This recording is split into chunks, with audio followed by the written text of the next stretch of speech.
Nuk e bindur ende pse të shtunën duhet të protestojmë.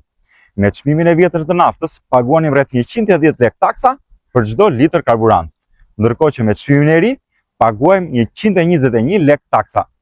Rezultati është që sot nga xhepa tanë ikin 44 lek dhe në arkën e shtetit shtohen 11 lek më shumë për çdo litër naftë.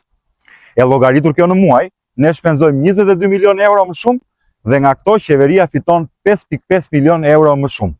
Pra ne varfërohemi, ndërkohë që qeveria pasurohet. Nëse kjo të rri mirë, rri rehat dhe mos dil fare. Ama nëse si e dakord me këtë situatë, eja dhe reago. Një qeveri e përgjegjshme do e ndante barën e kësaj krize në mënyrë që qytetarët të humbisnin më pak. Ndaj, të gjithë bashkë sot duhet të reagojmë dhe t'i kërkojmë Edi Ramës të ulë taksat e naftës në mënyrë që të ulet çmimi i saj. Nëse nuk je dakord me këto mësipër, komento me argumentin kundër. Ama nëse je dakord, shpërndaje këtë video dhe të shtunën në orën 12 eja te kryeministria.